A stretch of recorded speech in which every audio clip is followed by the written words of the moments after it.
મારું નામ ભટ્ટ મહાસુખભાઈ ભગવાનભાઈ ભટ્ટ, ગામ ટીમાણા. હાલમાં સરપંચ તરીકેની સેવા બજાવું છું. અમે અત્યારે ગ્રામજનો અહીંયા ટીડીઓ સાહેબની ચેમ્બરમાં રજૂઆત માટે આવ્યા હતા. કાલે ટીડીઓ સાહેબ શ્રી 4:30 વાગ્યે ત્યાં આવ્યા ટીમાણા. તો અમે ત્યાં ગામમાં હું મારે સાઈડ ઉપર કામ ઉપર હતો. તો સાહેબ પોતે ત્યાં આવ્યા સ્થળ ઉપર. તો સીધા આવીને પાંચાભાઈના ઘરમાં જ વહી ગયા અને એમણે આવીને સાહેબે એવો નિર્ણય આપ્યો કે ભાઈ આ એના ફળિયા પ્રમાણે બજાર નીચે ઉતારી ગયો. હવે એના ફળિયા પ્રમાણે સાહેબ બજાર નીચે ઉતારી તો એ બજારનું પાણી જ બહાર ન રહે, બજારની અંદર જ મોટો જે દેશી ભાષામાં કહીએ એવું માદળું ભરાઈ રહે અને આજુબાજુવાળાના મકાઈને પડી જાય. તો સાહેબ એકનું જ ભલું થાય એ રીતે સાહેબ નિર્ણય લઈને અહીંયા આવતા રહ્યા. તો એટલે અમારે આજે રજૂઆત કરવા માટે આવવું પડ્યું. અમને સાંભળ્યા નહીં સાહેબ, અમે ત્યાં હતા તો. અને બીજું એ કે આજે અરજદારો સામે બધા ઘરે હાજર હતા કે ભાઈ અમને સાંભળો સાહેબ, કારણ કે પાંચાભાઈ એકનું કરવા જ આવતા એની એ જ લાઈનમાં બધા મકાન એટલા નીચા છે, બધા મજૂર વર્ગ જ છે.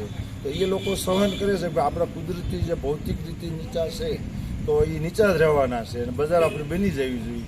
એટલા માટે સાહેબને રજૂઆત માટે આવ્યા હતા કે ભાઈ આપણે સાહેબને રજૂઆત કરીએ.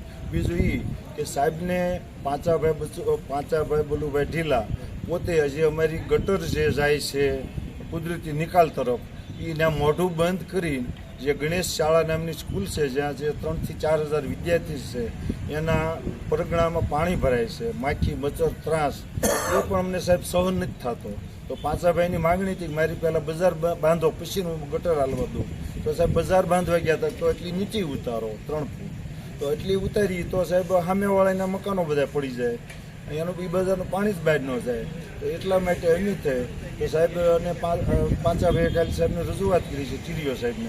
તો સાહેબ એમની સિંગલ રજૂઆત સાંભળીને આવતા રહ્યા, અમેરિકાની રજૂઆત ન સાંભળી. તો સાહેબ શ્રીને યોગ્ય આમાં નિર્ણય લેવો જોઈએ કે ભાઈ આમાં શું છે. તો સાહેબ એમના પાંચાભાઈની એકની જ રજૂઆતને એમના ઘરે ગયા અને સીધા ગાડીમાં બેસીને આવતા રહ્યા. એટલે અમારે સાહેબને રજૂઆત કરવા માટે બધાને આવવું પડ્યું સાહેબ.